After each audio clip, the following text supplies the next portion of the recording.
everyone, c'est moi pour le dossier du dimanche. J'espère que vous allez bien et que vous avez passé une excellente semaine. Alors, chose promise, chose due, effectivement, la semaine dernière, je n'ai pas pu vous faire cette troisième partie sur l'Éthiopie, mais vous savez quoi? Finalement, je me dis que ce report n'est peut-être pas arrivé par hasard. Parce qu'entre-temps, l'actualité a rendu ce sujet encore plus étrange, encore plus brûlant, presque impossible à regarder comme un simple vieux dossier biblique.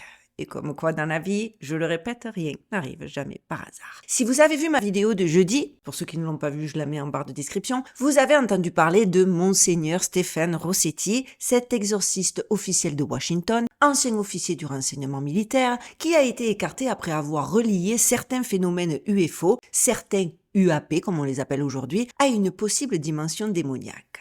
Ce qui est fascinant, ce n'est pas seulement qu'il ait dit ça, c'est le moment où il l'a dit. Parce que, comme je vous le disais dans ma vidéo de jeudi, en ce moment aux États-Unis, le sujet n'est plus dans les marges. Washington reparle de déclassification, le Congrès demande des dossiers, des lanceurs d'alerte parlent d'intelligence non humaine, certains évoquent des programmes cachés, des budgets secrets, des technologies récupérées, des vérités qui seraient retenues au public depuis des décennies. Et au milieu de tout ça, écoutez bien, Anna Paulina Luna, la congresswoman américaine qui préside la Task Force on the Declassification of Federal Secrets, publie une phrase presque trop directe pour être anodine. Read the book of Enoch. Lisez le livre d'Enoch. Et c'est là que l'histoire devient, selon moi, beaucoup plus vertigineuse. Parce que pendant que l'Occident attend que ses militaires lui expliquent ce qu'il y a dans le ciel, il existe en fait en Éthiopie un texte ancien, un texte que la plupart des Bibles du monde ont laissé de côté, un texte que beaucoup de traditions chrétiennes ont fini par regarder comme apocryphe, trop étrange,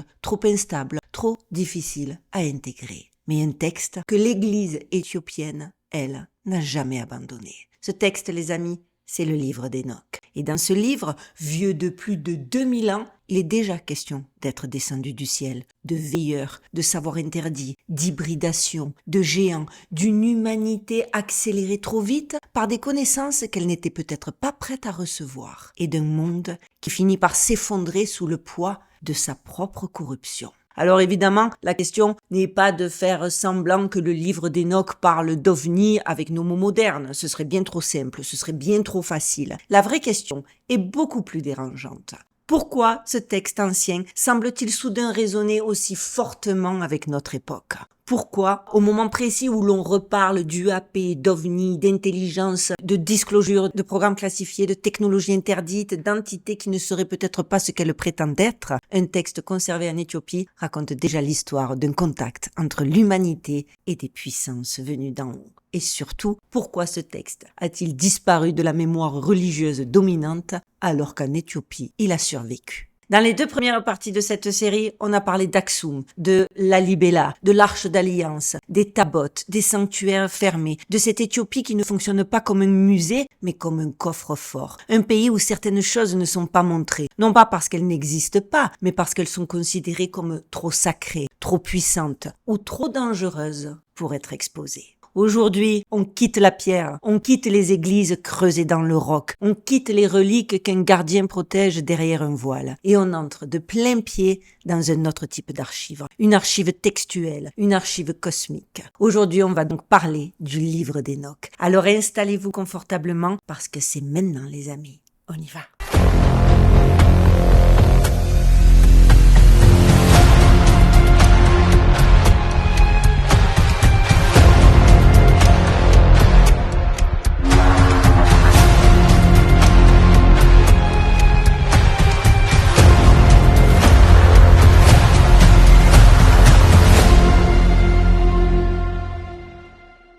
Alors effectivement, dans la Bible, Enoch n'a presque pas d'existence. Il apparaît dans la Genèse, au chapitre 5, au milieu d'une généalogie qui, à première vue, ressemble à toutes les généalogies anciennes. Une succession de patriarches, de filiations, d'années accumulées, de noms qui passent les uns après les autres avec la même formule presque administrative. Un tel vécut tant d'années, engendra des fils et des filles, puis mourut. Et cette mécanique se répète comme un registre d'état civil de l'Antiquité, jusqu'à littéralement donner l'impression que le texte ne cherche pas à raconter des vies, mais simplement à établir une lignée. Et puis tout à coup, au 7e nom, quelque chose se dérègle.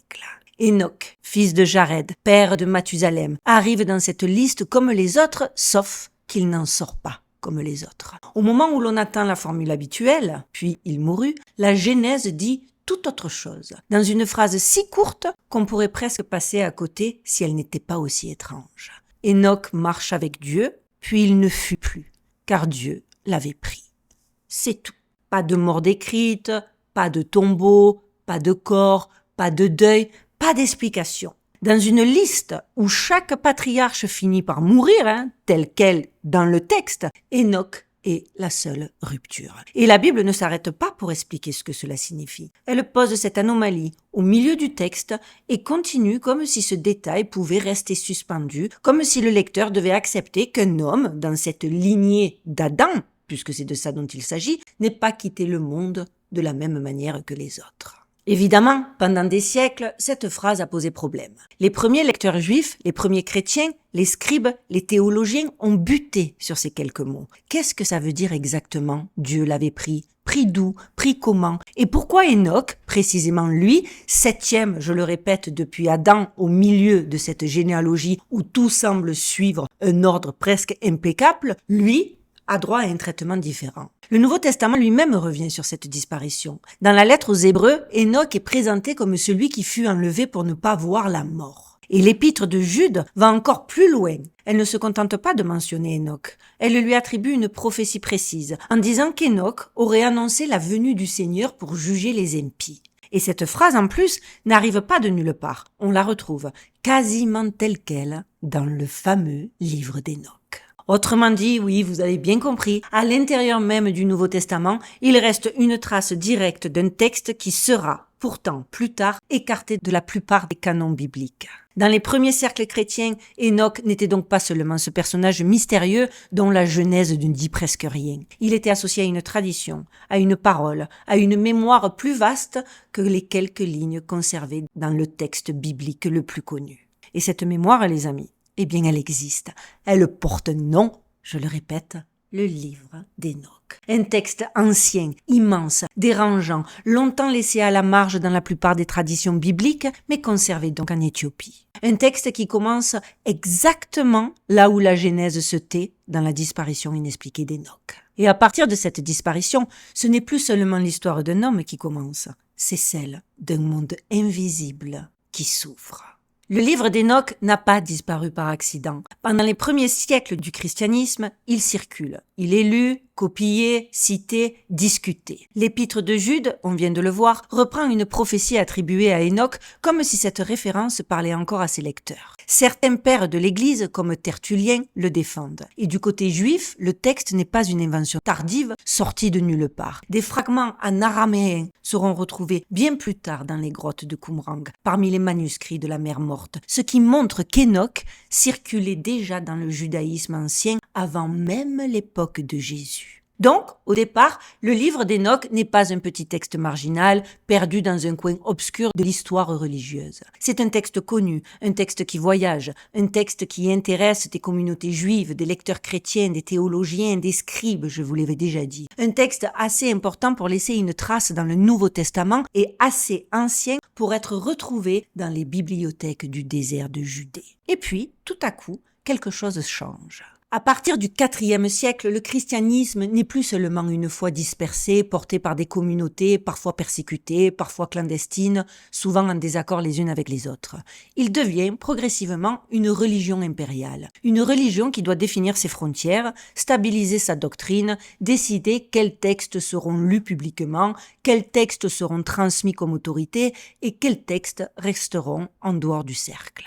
Et dans ce moment-là, certains livres deviennent difficiles à garder. Pas forcément parce qu'ils sont faux, n'en déplaise à ceux dont ce confort intellectuel rassure, mais parce qu'ils sont tout bonnement ingérables. Le livre d'Enoch fait partie de ces textes-là. Dans les listes canoniques qui se fixent peu à peu, il n'entre pas. Le concile de Laodicée, au IVe siècle, dresse une liste de livres destinés à la lecture publique où Enoch n'apparaît pas. À Carthage, à la fin du même siècle, le canon reconnu par l'Église latine se stabilise sans Enoch. Athanase, Jérôme, Augustin, chacun à sa manière participe à ce moment où l'Occident chrétien apprend à distinguer ce qui doit être reçu comme écriture, ce qui peut être lu avec prudence et ce qui doit rester à la marge. Bien évidemment, la raison officielle est toujours présentée de manière raisonnable. Texte trop spéculatif, trop apocalyptique, trop chargé en anges, trop difficile à harmoniser avec le reste de la doctrine. Mais cette explication, à elle seule, ne suffit pas à épuiser le problème.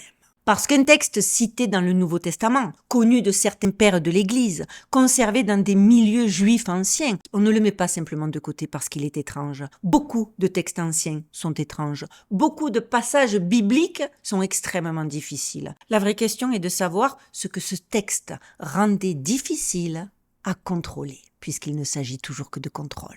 Et là, le livre d'Hénoch devient beaucoup plus dérangeant. Il raconte des anges capables de désobéir, des êtres célestes qui franchissent une frontière interdite, des savoirs transmis à l'humanité sans autorisation divine, une corruption qui ne vient pas seulement de l'homme, mais d'une intervention venue d'en haut, une humanité qui n'est pas simplement coupable par elle-même, mais influencée, instruite, accélérée par des puissances non humaines. Ce n'est pas un détail théologique, c'est une faille. Parce qu'au moment où l'Église se construit comme institution, au moment où elle fixe ce qui doit être cru, lu, enseigné, répété, le livre d'Hénoch ouvre une zone beaucoup trop instable, celle d'un monde où le ciel n'est pas seulement le lieu de Dieu, mais aussi le lieu d'une rébellion, où les anges ne sont pas seulement des messagers obéissants, mais des acteurs capables d'intervenir dans l'histoire humaine, où certains savoirs ne viennent pas de la progression naturelle des civilisations comme le voudrait le narratif officiel, mais d'une transmission interdite.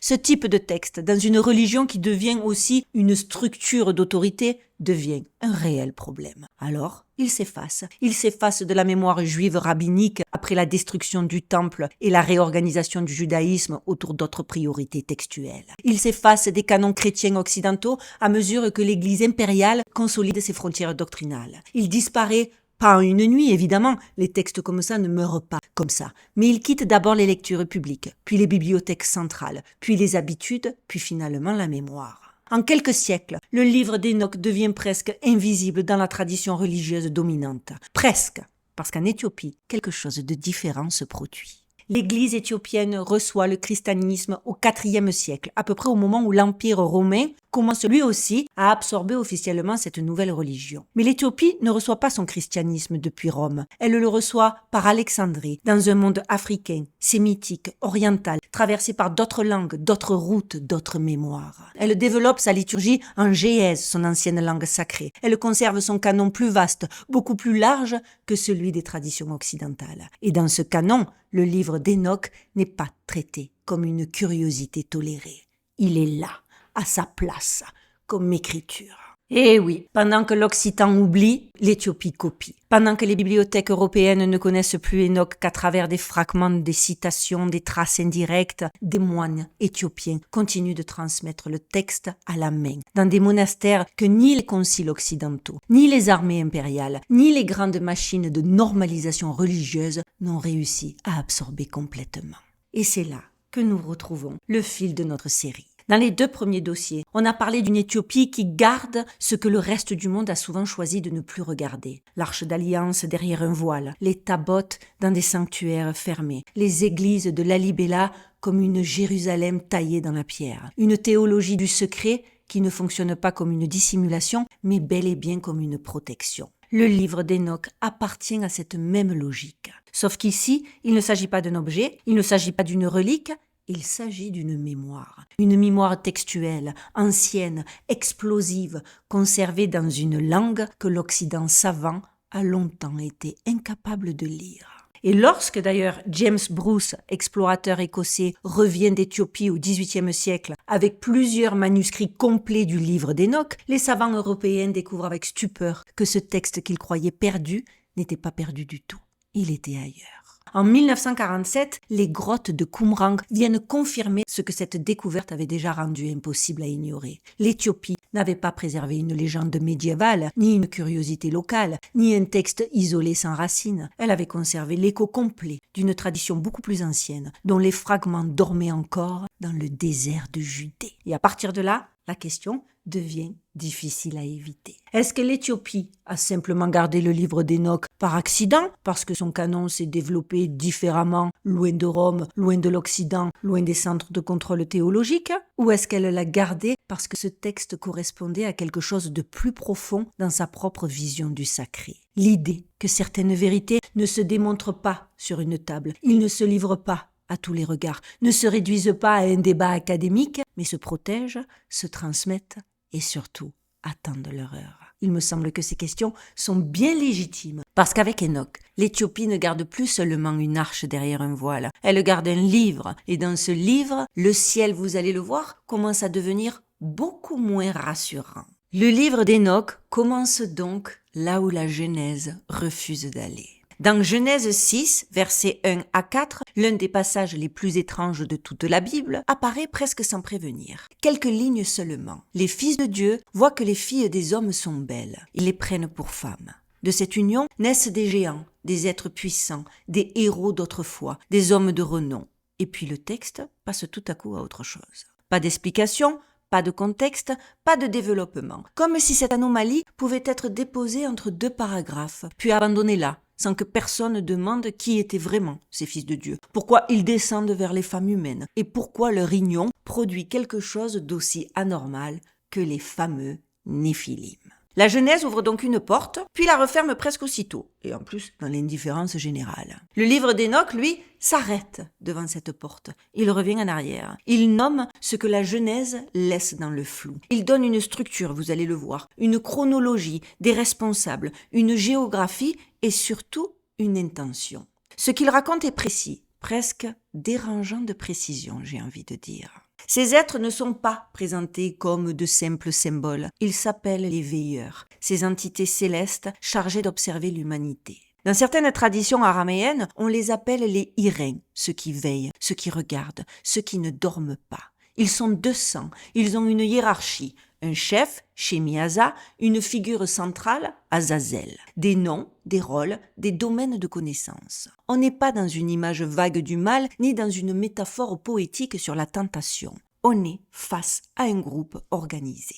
Et un jour, ce groupe prend une décision. Les veilleurs regardent donc les femmes humaines, ils les désirent. Et dans le livre d'Enoch, ce qui se passe ensuite n'est pas décrit comme une pulsion isolée, ni comme un accident cosmique. C'est une délibération. Et oui, Shemiasa comprend très bien la gravité de ce qu'il s'apprête à faire. Il sait que si lui seul franchit cette frontière, il portera seul la faute. Alors les veilleurs font quelque chose d'essentiel. Ils prêtent serment. Ils se lient les uns aux autres. Avant même de descendre, ils organisent leur transgression.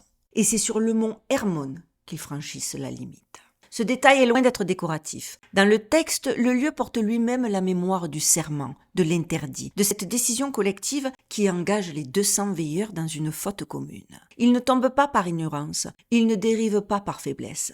Ils savent qu'il existe une frontière entre leur monde et le nôtre, et ils choisissent de la traverser. C'est là que le récit devient, selon moi, beaucoup plus inquiétant, si inquiétant est bien le mot approprié. Parce que cela ne ressemble pas seulement à une chute. Cela ressemble à une mission qui dérape, à une surveillance qui devient intervention, à des observeurs qui cessent d'observer, à des entités censées rester à distance, mais qui décident soudain d'entrer dans l'histoire humaine. Et une fois sur Terre, les veilleurs ne se contentent pas de s'unir à des femmes humaines. Non, ils enseignent.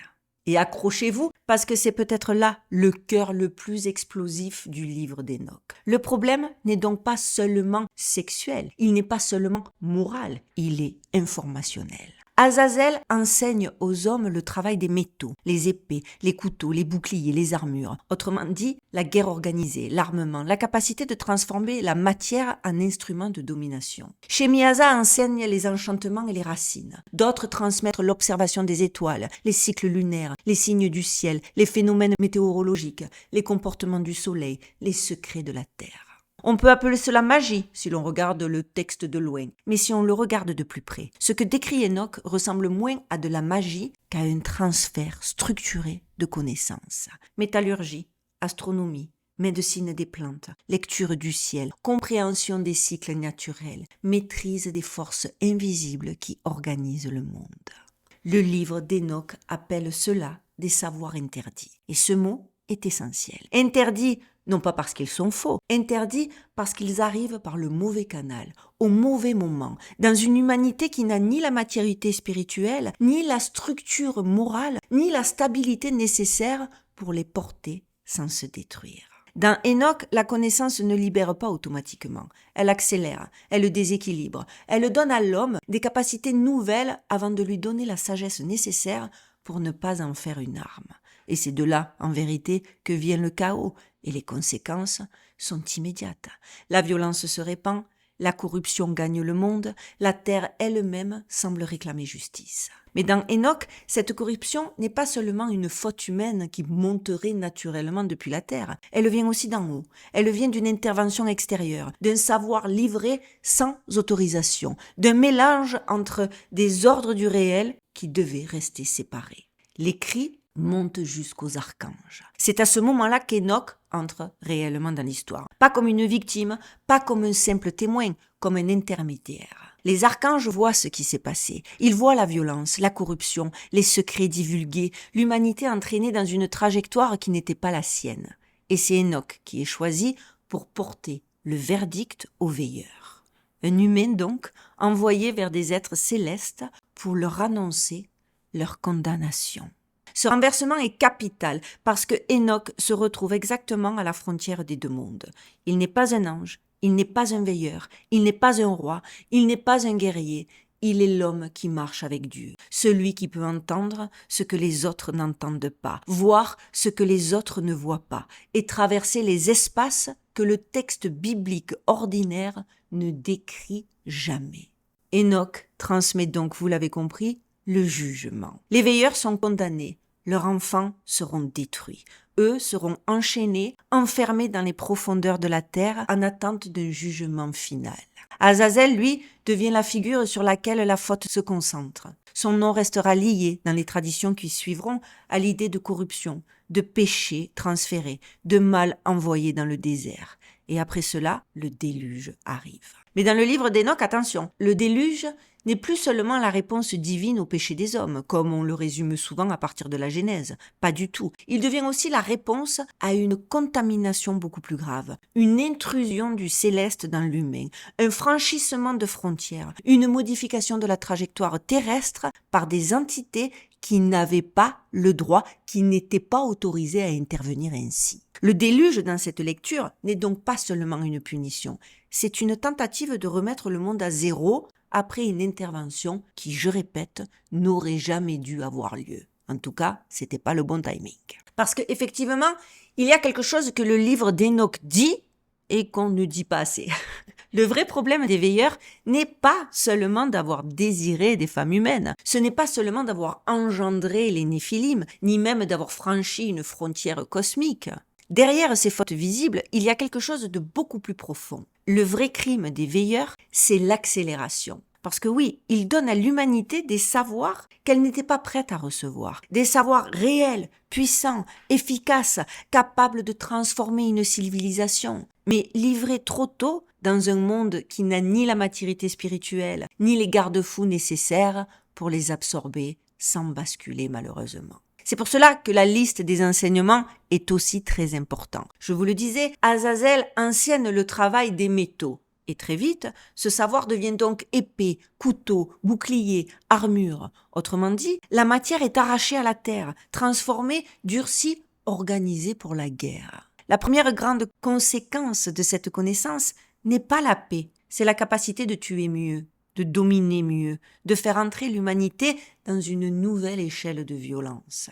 D'autres veilleurs transmettent la lecture du ciel, je vous le disais encore, les cycles lunaires, les signes des étoiles, les racines, les enchantements, les phénomènes de la terre et les mouvements du soleil. Dit comme ça, cela pourrait presque sembler noble. Apprendre à lire l'univers, comprendre les saisons, observer les astres, interpréter les forces invisibles qui structurent le monde. Mais dans Enoch, ces savoirs ne tombent pas dans une humanité sage. Ils tombent dans une humanité ouverte, vulnérable, manipulable, encore incapable de distinguer la connaissance de la puissance. Le livre d'Enoch ne dit pas que la connaissance est mauvaise, pas du tout. Il dit que la connaissance livrée sans préparation devient une arme. Et c'est là que le texte devient brutalement contemporain. Parce que, je ne sais pas si vous remarquez à travers ce que je suis en train de vous raconter, mais nous vivons exactement dans cette tension actuellement. L'humanité franchit des seuils techniques avant même d'avoir compris ce qu'ils impliquent. L'arme nucléaire, l'intelligence artificielle, la manipulation du vivant, la surveillance totale, les technologies classifiées, les programmes de rétro-ingénierie dont parlent certains lanceurs d'alerte, à chaque fois la même question revient. Est-ce que nous maîtrisons vraiment ce que nous recevons ou est-ce que nous courons derrière une puissance déjà lâchée dans le monde, bien plus ancienne que ce qu'on veut bien l'admettre? C'est cette question qui rend les lectures alternatives du livre d'Enoch aussi persistantes et aussi passionnantes. Dans les forums, chez les ufologues, chez ceux qui relisent les textes anciens à travers le prisme des ovnis, des UAP et des intelligences non humaines, le débat ne tourne pas seulement autour d'une formule simpliste « les veilleurs étaient-ils des extraterrestres ?» Bien sûr que non. La question la plus dangereuse est d'ailleurs, est-ce que l'accélération technologique de l'humanité est entièrement naturelle? Parce qu'en vérité, si l'on regarde l'histoire de loin, certains bons donnent le vertige. L'écriture, la métallurgie, l'astronomie de précision, les architectures mégalithiques, les calendriers, les alignements, la capacité de penser le ciel, la pierre, le temps et la matière avec une précision qui semble parfois dépasser ce qu'on entend de sociétés que l'on décrit encore trop souvent comme primitives. Et puis aussi pareil, les civilisations anciennes, et vous voyez tout ce que j'englobe là-dedans. Le récit officiel appelle cela évolution, accumulation, génie humain, hasard des conditions matérielles. Le livre d'Enoch conserve une autre possibilité beaucoup plus explosive. Certains savoirs ne seraient pas simplement montés depuis la terre, ils auraient été déposés. Et ce verbe change tout. Parce que déposé par qui? Déposé pour quoi faire? À quel prix? Et pourquoi, dans le récit, ce dépôt de connaissances ne produit-il pas une humanité éclairée, mais au contraire une humanité dévastée? C'est peut-être cela le vrai scandale du livre d'Enoch. Pas seulement des anges déchus, pas seulement des géants, mais une idée que notre époque comprend mieux qu'elle ne veut l'admettre. Le progrès n'est pas toujours une montée naturelle. Parfois, il ressemble à une injection. Et quand une civilisation reçoit trop vite une puissance qu'elle n'a pas conquise intérieurement, ce n'est pas une révélation. C'est le début d'une catastrophe. Parce que oui, si le crime des veilleurs est donc l'accélération, les Néphilim en sont la conséquence dans la chair. Parce que le livre d'Enoch ne raconte pas seulement une transmission de savoir interdit, il raconte aussi une rupture biologique, une frontière franchie non plus seulement dans l'ordre du savoir, mais dans l'ordre du vivant. Les veilleurs ne se contentent pas d'enseigner, ils s'unissent à des femmes humaines. Et de cette union naît quelque chose que le texte présente comme fondamentalement impossible, une descendance entre deux ordres du réel qui n'auraient jamais dû se mélanger. Et ça donne les Néphilim. Dans la Genèse, ils apparaissent en quelques mots à peine. Des géants, je vous le disais en introduction, des héros d'autrefois, des hommes de renom. Le texte biblique conserve leurs traces, mais sans l'ouvrir, comme si le narrateur savait qu'il touchait à quelque chose de trop lourd pour être développé dans ce cadre-là. Dans le livre d'Enoch, par contre, cette trace devient littéralement un récit. Et ce récit dit quelque chose de très précis. Les Néphilim ne sont pas simplement grands, ils sont le produit d'un franchissement. Ils portent dans leur existence même la preuve qu'une limite a été brisée entre le céleste et l'humain. Et cette limite brisée ne produit pas des héros, elle produit des êtres que le monde ne sait pas contenir. Le texte les décrit comme insatiables. Ils épuisent les ressources de la terre. Quand la nourriture manque, ils se tournent vers les animaux, puis vers les hommes eux-mêmes. Ce n'est pas seulement une image de violence, c'est une image de déséquilibre fondamental. Comme si leur seule présence introduisait dans la création une demande que la création ne peut pas satisfaire parce qu'il n'est pas temps de le satisfaire. Ce n'est pas leur taille qui pose problème dans le texte, c'est leur statut. Ils ne devraient pas exister. Et parce qu'ils ne devraient pas exister, tout ce qui les entoure, forcément, se dérègle. Leur présence n'est pas un accident local, elle est le signe visible d'un désordre cosmique, la preuve que quelque chose dans l'ordre du monde a été forcé. Mais ce qui rend le récit encore plus troublant, c'est que le problème ne s'arrête pas avec leur destruction. Pas du tout. Dans le livre d'Enoch, les géants doivent mourir. Leurs corps sont condamnés, leur violence doit être effacée de la terre. Mais le texte ouvre une piste beaucoup plus inquiétante. De ces êtres nés d'un mélange interdit sortent des esprits mauvais, des présences qui continuent d'errer, de corrompre, de tourmenter les hommes. Autrement dit, même lorsque les corps disparaissent, quelque chose de la transgression demeure. Et là, le récit devient beaucoup plus difficile à refermer, parce que le déluge est présenté, dans la lecture habituelle, comme une remise à zéro, une catastrophe qui efface la corruption, nettoie la terre, permet un recommencement. Et pourtant, dans d'autres passages bibliques, les géants réapparaissent. Les Anakim, les Réphaïm, Ogé de Bastan, Goliath, des figures de taille et de puissance anormales, présentées comme les restes d'un monde ancien que le déluge aurait pourtant dû effacer. Si le déluge devait nettoyer la terre de cette corruption, pourquoi retrouve-t-on encore des géants après? Était-ce une contradiction textuelle, une survivance, une autre lignée ou la trace d'un problème qui finalement n'a jamais été entièrement réglé? C'est cette question des survivances qui obsède les lectures alternatives depuis des années. L'idée que le franchissement opéré par les veilleurs n'aurait pas été complètement effacé, que quelque chose aurait traversé la catastrophe. Une lignée, une trace, une mémoire biologique ou même autre chose, une présence sans corps héritée de ces êtres qui n'auraient, je le répète, jamais dû exister. Et c'est peut-être là que Enoch s'enfonce encore, parce qu'il ne se contente pas de raconter que les Néphilim ont existé, il suggère que leur disparition n'a pas forcément réglé le problème. Et un texte qui laisse ouverte la question de ce que le déluge n'a pas effacé, est forcément, vous l'avez compris, un texte beaucoup plus difficile à contrôler qu'un texte qui referme proprement chaque porte qu'il ouvre. C'est à partir de là que le livre d'Enoch devient, selon moi, presque impossible à ignorer, à ranger, à essayer de discréditer. Parce qu'une fois que le texte affirme que les corps des Néphilim disparaissent, mais que quelque chose d'eux continue d'agir sous forme d'esprit mauvais, on n'est plus seulement dans une histoire de géants anciens. On entre dans une catégorie beaucoup plus trouble, celle de présence issue d'un franchissement interdit lié à la terre, mais pas entièrement humaine, capable d'influencer, de corrompre, de tourmenter, sans appartenir simplement au monde visible. Et c'est précisément là que les mots deviennent dangereux. Démons, aliens, intelligence non humaine, entité interdimensionnelle. On pourrait croire que ces termes décrivent 4 choses différentes. Mais parfois, selon moi, ils décrivent surtout 4 façons de regarder le même vertige. Dire démon, c'est finalement replacer le phénomène dans une lecture spirituelle, celle d'entités trompeuses, hostiles, capables de se manifester, de séduire, de parasiter l'humain. Dire alien, c'est déplacer le problème vers l'espace, la technologie, l'hypothèse d'une civilisation venue d'ailleurs. Dire intelligence non humaine, c'est garder une formulation plus froide, presque administrative, qui constate une altérité sans jamais décider de sa nature. Dire interdimensionnel enfin, c'est ouvrir une possibilité plus instable, celle d'intelligence qui ne viendrait pas simplement de loin, mais d'un autre ordre du réel, d'une couche du monde que nous ne savons pas mesurer correctement. Et ce qui est frappant, c'est que notre époque recommence précisément à hésiter entre ces langages. Je pouvais pas ne pas faire le pont, ne m'en voulez pas. Je ne vais pas refaire ici toute l'affaire Rossetti, ni revenir en détail sur les déclarations de J.D. Vance, de David Crouch ou d'Anna Paulina Luna. On en a déjà parlé. Et d'ailleurs, pour ceux qui n'auraient pas vu toutes ces vidéos, je vous les mettrai en barre de description dans celle-ci. Mais ce qui compte, c'est que ces prises de position ne surgissent pas dans le vide. Elles montrent que même au cœur des institutions modernes, le phénomène résiste encore aux catégories simples. Rendez-vous compte, je recontextualise. Un exorciste catholique voit dans certains UAP une possibilité d'activité démoniaque. J.D. Vance, lui aussi catholique, évoque les démons. Un ancien officier du renseignement parle d'intelligence non humaine. Une congresswoman chargée des secrets fédéraux évoque l'interdimensionnel et renvoie publiquement au livre d'Enoch. Ce n'est pas un détail.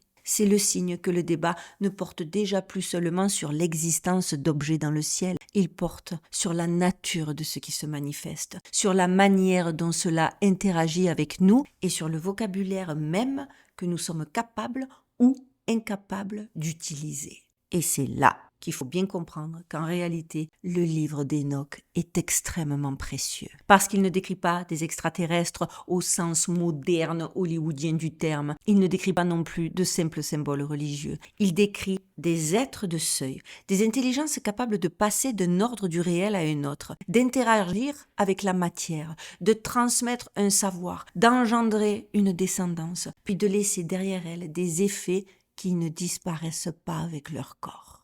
Autrement dit, Enoch ne nous oblige pas à choisir trop vite entre démons, aliens ou interdimensionnels. Il nous oblige à considérer que nos catégories sont peut-être bien trop pauvres. C'est précisément ce qui rend l'hypothèse interdimensionnelle intéressante. Elle ne réduit pas le phénomène à une autre planète. Elle ne le réduit pas non plus à une simple allégorie spirituelle. Elle permet de poser une question beaucoup plus vaste. Et si ce que les anciens appelaient le ciel n'était pas seulement un lieu religieux, mais une autre couche de la réalité? Jacques Vallée, pour ne citer que lui, depuis des décennies, travaille justement contre l'image trop simple de l'alien en soucoupe volante. Pour lui, le phénomène semble se présenter à chaque époque avec le masque que cette époque est capable de comprendre. Apparitions religieuses, esprits, fées, démons, extraterrestres, entités technologiques, le costume change, la structure demeure. Et ça, il faut bien le comprendre, parce que c'est peut-être pour cela que le livre d'Enoch continue de déranger. Parce qu'il appartient à une époque qui n'avait pas nos radars, nos satellites, nos caméras infrarouges, nos programmes classifiés, ni notre langage de renseignement militaire. Mais il avait déjà une intuition que notre modernité redécouvre avec malaise. Ce qui dépasse l'humain ne se présente pas forcément sous une seule forme. Et ce que nous appelons ciel n'a peut-être jamais été aussi simple que ce que nous l'avons imaginé. La vraie question n'est donc pas de coller une étiquette définitive sur les veilleurs, sur le livre d'Enoch, sur les Néphilim en disant que c'est des mythes. La vraie question est de savoir pourquoi aujourd'hui encore nous sommes obligés d'emprunter à la fois au vocabulaire religieux, militaire, ufologique et métaphysique pour parler d'un phénomène qui refuse de rester dans une seule case. Et c'est peut-être là qu'Enoch rejoint le plus brutalement notre époque. Non pas parce qu'il aurait déjà tout expliqué, encore que, mais parce qu'il nous rappelle qu'une intelligence non humaine, si elle entre dans l'histoire humaine, ne laisse pas seulement derrière elle des traces matérielles. Elle laisse aussi une crise du langage. Et une civilisation qui ne sait plus nommer ce qu'elle regarde est déjà une civilisation, les amis, qui a commencé à perdre le contrôle du récit. Encore une fois, on se divise sur des termes, on se divise sur des mots, alors qu'en réalité, tout le monde parle de la même chose sans vraiment vouloir le regarder en face. Peut-être que le livre d'Enoch n'a jamais vraiment été un texte perdu. Peut-être que c'est nous qui avons perdu la capacité de le lire. Pendant longtemps, l'Occident moderne a cru qu'il pouvait ranger ce genre de récits dans une catégorie confortable. Les mythes, les apocryphes, les légendes religieuses, les visions d'un monde ancien qui ne savait pas encore distinguer le ciel, la nature, la peur et le sacré. C'est pratique. Cela permettait de regarder ces textes de loin avec cette espèce de supériorité tranquille des civilisations qui pensent avoir dépassé leurs propres fantômes. Tiens mon œil. Mais aujourd'hui, et ça fait un moment que je le répète, ce temps des révélations, quelque chose se fissure. Parce que le monde dans lequel nous entrons ne ressemble plus tellement au monde rationnel, fermé et sécurisé que l'on nous avait promis. Il ressemble de nouveau à un monde de seuil, un monde où les frontières deviennent instables, entre l'humain et la machine, entre le vivant et le fabriqué, entre le naturel et l'artificiel, entre le visible et l'invisible, entre ce que l'on peut mesurer, ce que l'on peut cacher et ce que l'on ne sait même plus nommer correctement. Et dans ce monde-là, Enoch cesse d'être une curiosité.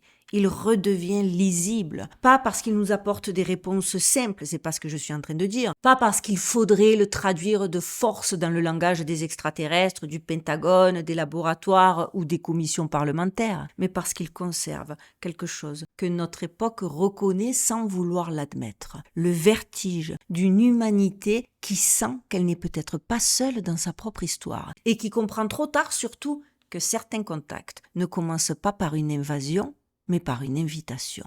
Une connaissance offerte, une puissance déposée, une limite déplacée, une porte ouverte. Et c'est peut-être ça le point le plus dérangeant. Nous avons toujours imaginé la révélation comme quelque chose qui viendrait de l'extérieur, un document enfin publié, une preuve enfin montrée, un responsable enfin obligé de parler. Mais en vérité, le livre d'Enoch propose une autre forme de révélation, plus ancienne, plus inconfortable. Une révélation qui ne dit pas seulement « voilà ce qui existe », une révélation qui demande « qu'avez-vous déjà laissé entrer ?» Et cette question-là est beaucoup plus dangereuse qu'une vidéo floue dans le ciel ou de gens qui discutent si c'est fake, si c'est dit fake et qu'est-ce qui est vrai, qu'est-ce qui est pas vrai, parce qu'elle ne concerne pas seulement ce qui serait au-dessus de nous, elle concerne ce qui a pu nous traverser, ce qui a pu modifier notre trajectoire, ce qui a pu déposer dans l'humanité une fascination, une accélération, une fin de puissance que nous continuons peut-être à appeler progrès parce que le mot nous rassure. Et c'est là que la disclosure, selon moi, devient théologique. Non pas parce qu'il faudrait transformer chaque ovni en démon, chaque anomalie en ange déchu, chaque secret militaire en prophétie biblique, ce serait trop simple et trop réducteur et franchement intellectuellement trop paresseux. Mais parce qu'à un certain niveau, la question du non-humain finit toujours par toucher à la question du sacré. Qu'est-ce qui nous dépasse? Qu'est-ce qui nous observe? Qu'est-ce qui nous influence? Qu'est-ce qui nous enseigne? Et surtout, qu'est-ce que nous devenons quand nous acceptons de recevoir sans comprendre? Le livre d'Enoch ne revient donc pas comme une preuve, il revient comme une inquiétude. Et parfois une inquiétude ancienne vaut plus qu'une certitude moderne parce qu'elle oblige à regarder là où une époque entière a appris à détourner les yeux. Il faut réinterroger le narratif officiel. Alors si vous voulez qu'on remonte encore plus loin, vers les Anunnaki, Atrahasis, Gilgamesh, Ziusudra, les récits mésopotamiens du déluge et cette mémoire pré-biblique des êtres venus d'en haut, dites-le moi en commentaire les amis, parce que ce dossier-là mérite clairement sa propre vidéo. Si le livre d'Enoch nous trouble autant aujourd'hui, ce n'est peut-être pas parce qu'il annonce notre époque, c'est parce qu'il nous enlève une illusion beaucoup plus profonde, celle d'être les premiers à nous poser ces questions. Peut-être que le disclosure n'est pas devant nous, peut-être que le disclosure a déjà eu lieu, il y a très longtemps, dans une langue que nous avons cessé de comprendre, dans un texte que nous avons appris à contourner, dans une mémoire que d'autres ont conservée pendant que nous appelions cela du mythe, pendant qu'on nous enseignait à considérer ça comme des légendes. Et si c'est vrai, si j'ai raison, pas que moi, et tous les chercheurs alternatifs qui se sont intéressés à ce sujet, alors le plus grand secret n'est peut-être pas ce que les gouvernements cachent, c'est ce que les civilisations oublient sans pouvoir continuer à se croire seules. Voilà les amis, j'espère que ce sujet vous aura autant fasciné qu'à moi. Moi, le livre d'Enoch, en vérité, j'aurais pu en faire 10 vidéos. Là, j'ai décidé de choisir cet angle-là parce qu'à force de faire des recherches, je me suis rendu compte que c'est un sujet qui a été énormément traité sur des chaînes avec des personnes qui maîtrisent bien plus que moi et j'avais pas envie de vous faire un bis repetita de tout ce qui a déjà été dit et de vous faire une lecture beaucoup moins approfondie que ce que certains ont déjà fait. Je vous conseille de faire vos recherches sur YouTube si vraiment le sujet vous intéresse parce qu'il y a des gens passionnants et qui en font des lectures absolument vertigineuses. Mais j'avais envie d'y apporter ma touche, j'avais envie de vous y intéresser, j'avais envie, bien sûr pour ceux qui n'en auraient que très peu entendu parler, parce que je sais que parmi mes abonnés, vous êtes de nombreux à déjà maîtriser le sujet. Donc, je le répète, j'avais pas envie de faire des retites et le timing, vous savez que je crois aux synchronicités, le timing m'a poussé à le traiter de cette façon-là. Parce que réellement, vous le savez aussi, ça fait plusieurs années que je vous dis que j'ai l'impression qu'on est dans un bis repetita et j'ai l'impression que c'est exactement ce que nous démontre Enoch. À un moment donné, l'humanité a fait des mauvais choix par rapport aux connaissances qui leur a été offertes sur un panier. Il y a eu des erreurs qui viennent des deux côtés.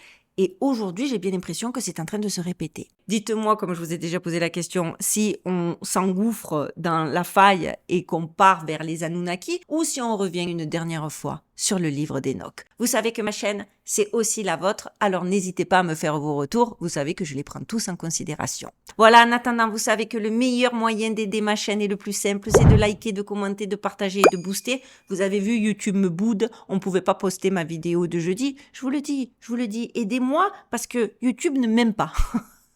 Les petits nouveaux, vous aussi vous avez un rôle à jouer, abonnez-vous, ça vous prend une seconde et ça aide énormément les petits créateurs comme moi. Vraiment, croyez-moi sur parole, c'est pas une question d'ego, c'est une question d'algorithme. Et enfin, j'ai hâte de voir vos réactions et nous on se retrouve jeudi prochain pour notre vidéo en 3 actus insolites de la semaine. Et en attendant, prenez bien soin de vous, prenez bien soin de vos proches, gardez l'œil ouvert et surtout, stay safe les amis. Ah, et au fait, pardon, j'ai oublié, merci pour tous vos vœux d'anniversaire. Du coup, au moment où vous allez voir ma vidéo, c'était hier. Et j'ai vraiment apprécié parce que vous savez combien c'est compliqué quand on est à l'autre bout du monde et qu'on n'a pas sa famille. C'est des petites dates qui font monter des émotions que moi, personnellement, j'aime pas trop, avec lesquelles j'aime pas trop dealer, quoi.